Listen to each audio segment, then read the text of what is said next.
Quarto ponto de atenção: a escola ensina e os pais educam. Será que você está terceirizando a educação dos seus filhos para a escola?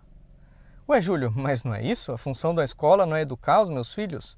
Bom, eu ouvi essa frase em dezenas de vídeos que eu assisti sobre a série Adolescência, e um deles, uma pessoa falou isso. O papel da escola é ensinar e dos pais é educar. E não é que faz sentido? Porque se a gente pensar no seguinte, que a escola vai ensinar matemática, vai ensinar português, vai ensinar ciências, vai ensinar inglês, sobra para quem educação? Para os pais. Então, cabe a nós assumirmos essa responsabilidade de educar os nossos filhos e não terceirizar para a escola. Bom, não vou nem entrar no mérito da qualidade da educação aqui no Brasil. Vamos nos ater à escola da série. Os policiais saem de lá abismados. Um fala para o outro, fala assim: meu Deus, o que eles estão aprendendo aqui? De tão perplexo que eles ficaram com a situação que eles presenciaram ali nas salas de aula, conversando com um professor ou outro.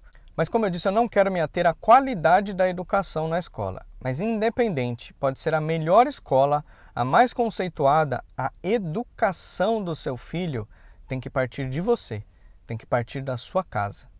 E dá trabalho educar, né? Eu vou trazer alguns exemplos aqui práticos em relação ao Julinho, trazendo aqui um paralelo de como educar os nossos filhos com mais alguns exemplos da série. Por exemplo, ao pai policial, né? Ele não terceirizou para a escola, ele terceiriza para a mãe. E quantos pais ausentes temos em nossa sociedade que terceirizam a educação dos seus filhos para as mães? Por exemplo, o pai policial, eu já comentei no vídeo anterior, o filho fala que não quer ir para a escola, manda mensagem para ele e ele simplesmente ignora e fala: a mãe vai resolver. Aí eu pergunto aqui, quantos pais vão às reuniões escolares dos seus filhos? E quantas mães vão? Eu, particularmente, procuro estar presente em toda reunião do meu filho.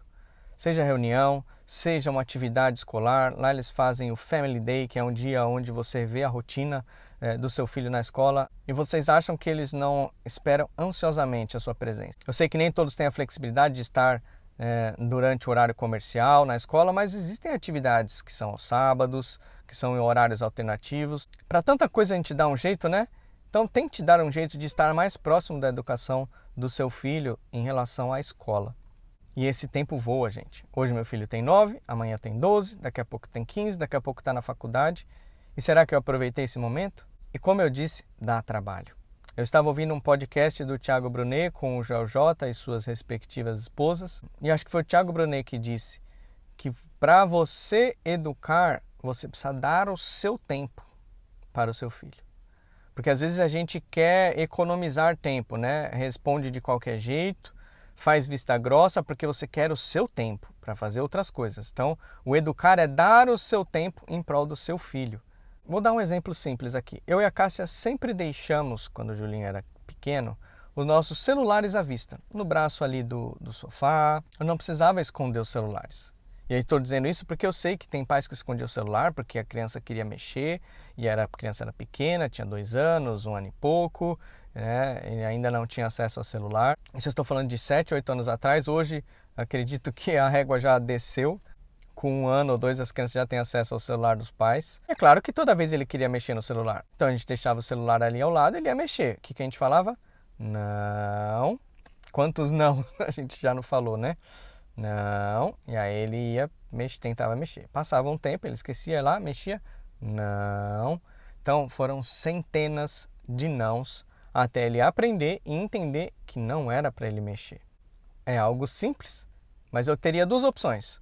Eu deixar o celular longe, num lugar onde ele não alcança, deixar sempre no meu bolso para ele não mexer, muito mais fácil, ou educá-lo a não mexer.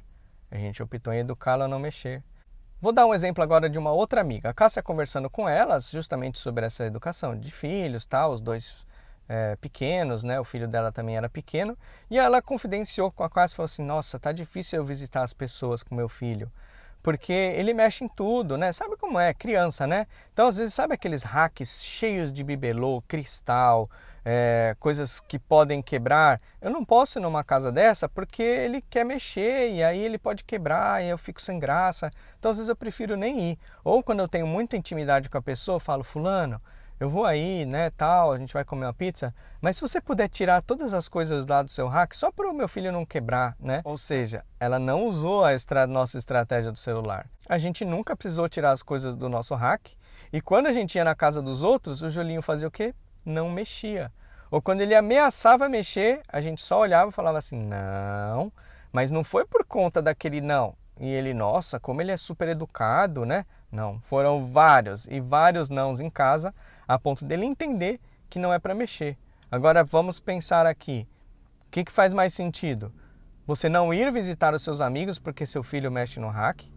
Você ir visitar os seus amigos e pedir para ele tirar todas as coisas? Ou você exaustivamente educá-lo para que não mexa? É um exemplo simples, né? Mas isso serve para toda a vida. Eu estou dando exemplo lá de bebê, de criança, mas isso tem que ser uma frequente quando ele vai crescendo.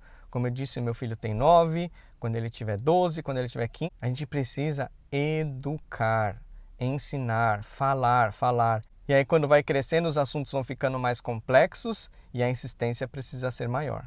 Um outro exemplo simples e prático. Nós estávamos no carro e tinha uma garrafa d'água apenas, e aí a gente ia tomando ali um pouquinho cada um. De repente o Julinho estava com a garrafa, eu falei, filho, me dá um gole. Aí ele, ops, tomei tudo, pai. Aí na hora eu falei, eu fiquei bravo. Confesso que eu fiquei bravo. Até me excedi um pouco e falei, filho, você tomou tudo? Aí ele, desculpa, tal. Então vamos combinar um negócio aqui. Se você sabe que a gente está dividindo algo, antes de você tomar tudo, você pergunta se seu pai quer, se sua mãe quer. Eu tô falando calmo aqui, mas não falei muito calmo com ele na época, não. E aí ele ficou meio sentido, até a Cássia olhou assim e falou, acho que você pegou pesado, né? Não falou nada, mas a gente sente no olhar da esposa, né? Tipo, acho que não precisava, né?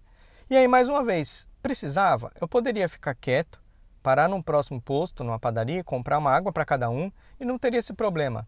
Mas eu aproveitei a oportunidade, mesmo estando um pouco bravo, de ensiná-lo a dividir. Isso deve fazer uns 3, 4 anos mais ou menos. E até hoje, qualquer coisa que ele está comendo ou bebendo, ele pergunta para nós. É engraçado, eu lembro na hora daquele dia da água. Ele fala, pai, mãe, posso terminar? Vocês querem alguma coisa? Sempre. Até hoje, e precisou uma vez. Então, mais uma vez, é muito mais fácil você deixar para lá e resolver de uma outra forma, ou você educar, porque isso ele pode levar para a vida inteira. Da mesma forma, em relação à educação religiosa, ou se você não é cristão, não tem uma religião, eu imagino que você procura educar os seus filhos segundo os bons costumes. Mas eu, como cristão, desde que eu me entendo por gente, minha mãe me levou à igreja desde 1 ano de idade, e graças aos ensinamentos dela, a palavra de Deus diz, ensina a criança o caminho que ela deve andar e quando ela crescer não se esquecerá deles. E foi o que aconteceu comigo. Vou voltar um pouquinho na minha adolescência, mesmo vivendo na igreja desde que eu nasci, eu dei umas escapadas. No domingo pela manhã eu ia à igreja com a minha mãe e à tarde eu ia na matinê, numa baladinha chamada Overnight, lá na Moca, em São Paulo. E o que eu quero chamar de atenção em relação a esse ponto? Eu ia com alguns amigos, sempre antes de entrar eles tinham que tomar uma bebida alcoólica. Segundo eles, para criar coragem, para chegar nas menininhas. E eu, graças aos ensinamentos da minha mãe, eu não bebia. Então, eu tinha esse momento meu de ir para uma baladinha, mas eu não bebia, eu entrava sóbrio. Sempre fui meio cara de pau, não precisava da bebida. Mas o principal é que, segundo os ensinamentos que eu tive, eu já tinha o Espírito Santo ali me incomodando, porém o nível começou a subir. Alguns, além da bebida, começou a trazer um cigarrinho de maconha, e aí eu vi que aquele ambiente não era para mim, de fato. Então vale a reflexão. Você está terceirizando a educação dos seus filhos?